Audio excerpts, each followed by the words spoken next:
গতকাল 12টা থেকে চাকরিহারারা বসে আছেন এসএসসি অফিসের সামনে। তারা চান যোগ্য অযোগ্য পরিষ্কার একটা তালিকা। মুখ্যমন্ত্রী মমতা বন্দ্যোপাধ্যায় আজকে তাদেরকে বার্তা দিলেন যে তারা কেন বসে আছেন, তারা স্কুলে যান, তাদের জন্য রাজ্য সরকার আছে, তার রাজ্য সরকার পাশে আছে, তারা বেতন পাবেন।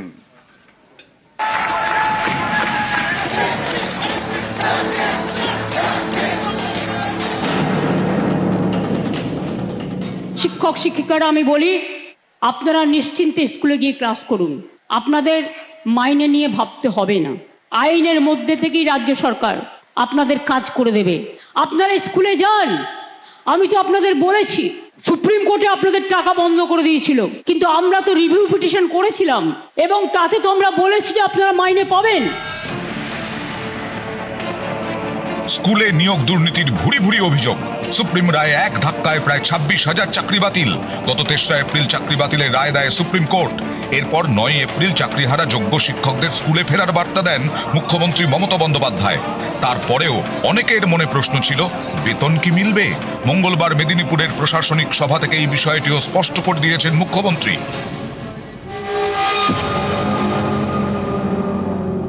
শিক্ষক শিক্ষিকারা আমি বলি, আপনারা নিশ্চিন্তে স্কুলে গিয়ে ক্লাস করুন।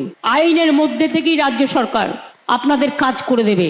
আপনি এ না বি এটা কোর্ট ঠিক করবে, আমরা নই। টাকা কিন্তু ওই যারা আপনাদের ওস্কাচ্ছে তারা দেবে না, মাইনে কিন্তু গভর্নমেন্ট দেবে।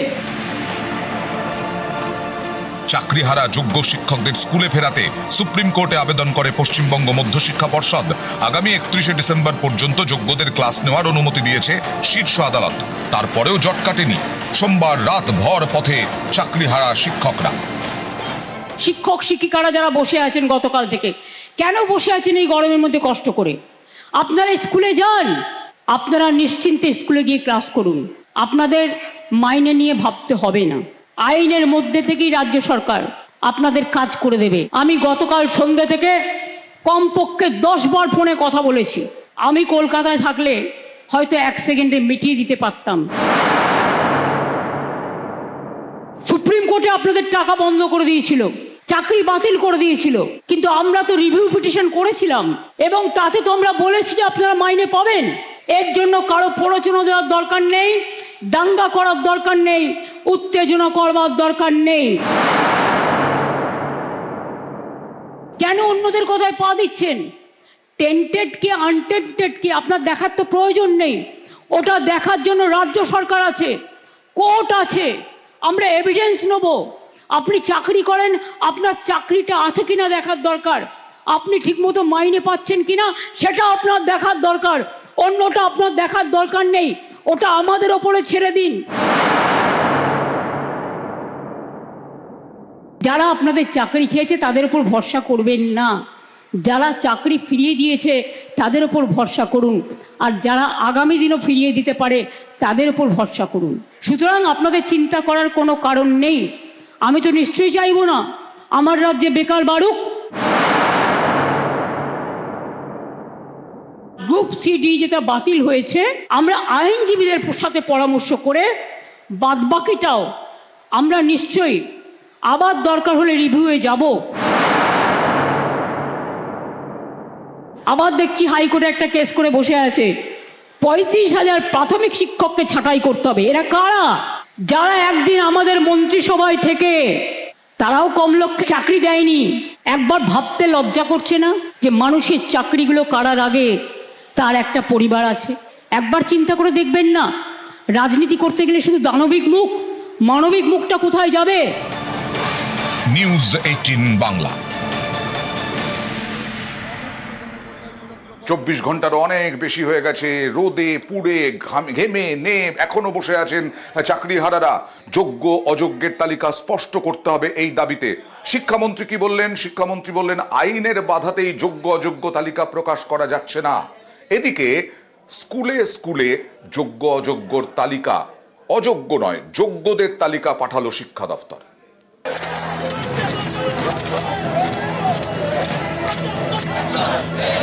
আমাদের চাকরি আমরা মেধার ভিত্তিতে পেয়েছিলাম, কাউকে তোষামত করে পাইনি, টাকা দিয়েও পাইনি।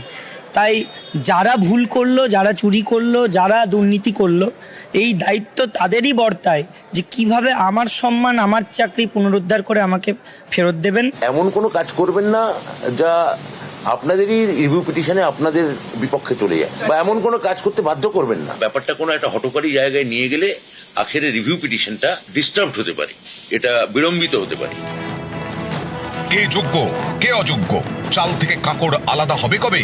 সোমবার রাতভর এসএসসি অফিস ঘেরাও করে বিক্ষোভ দেখান চাকরিহারা শিক্ষকরা। মঙ্গলবারও সকাল থেকে চলে বিক্ষোভ।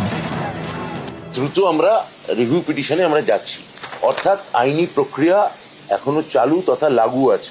সুপ্রিম কোর্টের মহামান্য বিচারপতি রাজের নির্দেশ দিয়েছেন, তা আমরা অক্ষরে অক্ষরে পালন করতে আমরা বিশেষভাবে দায়বদ্ধ। উনি যদি যোগ্যের নামগুলো পাবলিশ করে সেখানে যদি সার্টিফাই করে দেন যে আমাদের নামে কোনো অ্যালিগেশন নেই, আমরা যোগ্য, তাহলে তো রিভিউ পিটিশনে আমাদের জিতে আসার সুযোগ বাড়বে। সেখানে কেন আমরা হেরে যাব?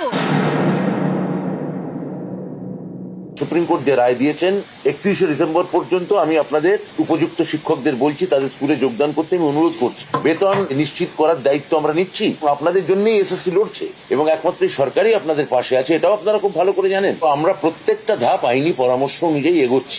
আমাদের কাজ আমাদের করতে দিন, আপনারা কি আপনাদের কাজ করুন, এইটাই আপনাদের কাছে আমাদের স্বনির্বন্ধ এবং বিনীত অনুরোধ।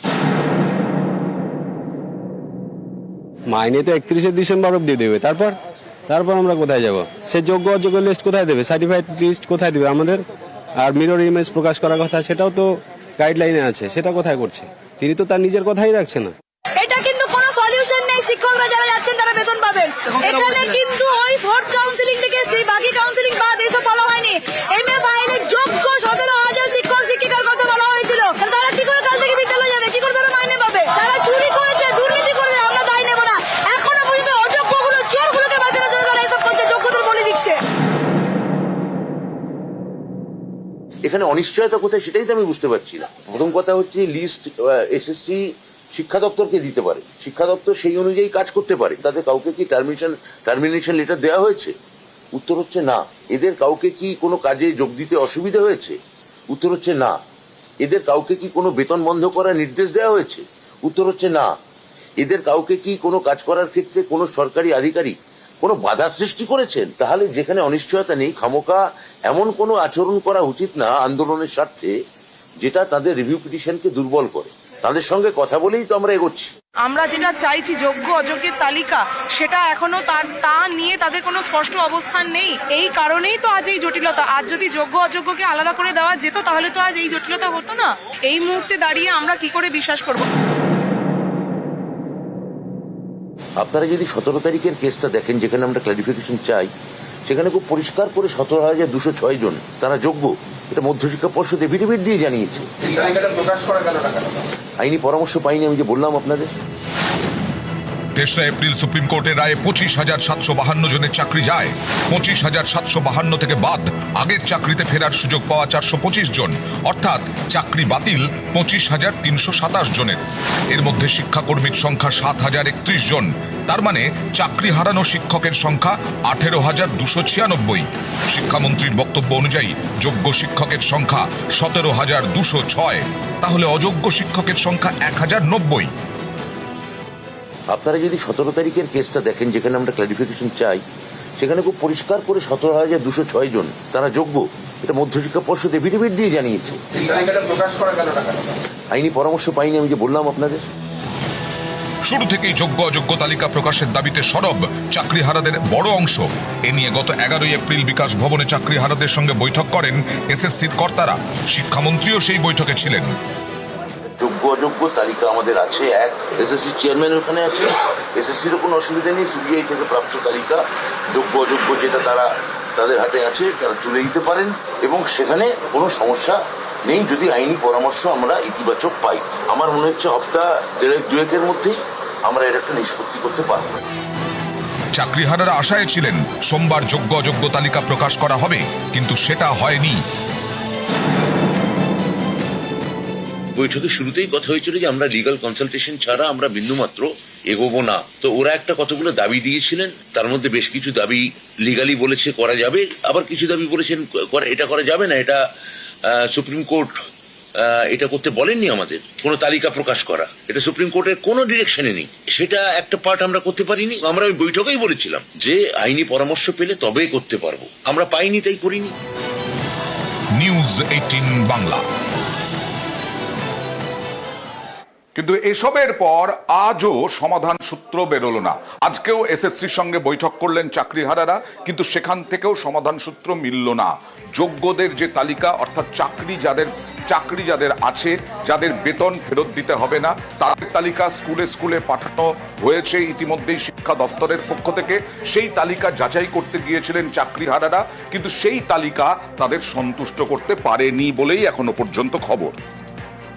আজকে আমরা দেখতে পেয়েছি যে ডিআই অফিসে একটা নোটিফিকেশন পাঠানো হয়েছে। সেই নোটিফিকেশনে ক্লিয়ারলি বলা আছে যে সুপ্রিম কোর্টের ভার্ডিক্ট অনুযায়ী যারা নট স্পেসিফিক্যালি টেন্টেড তাদের একটা লিস্ট দেওয়া হচ্ছে। সেই লিস্ট অনুযায়ী তারা স্কুলে কন্টিনিউয়েশন পাবে 31/12/2025 অবধি। তাহলে সেই লিস্টে কারা আছে সেটা জানার জন্যই আমাদের যাওয়া। 10 জন আমরা গেছিলাম ওপরে, আমাদের এইটাই ছিল লিস্টে কে আছে। আমরা জানতে পারলাম ওনার কথা অনুযায়ী যে লিস্টে আছেন সমস্ত যোগ্য শিক্ষক শিক্ষিকা।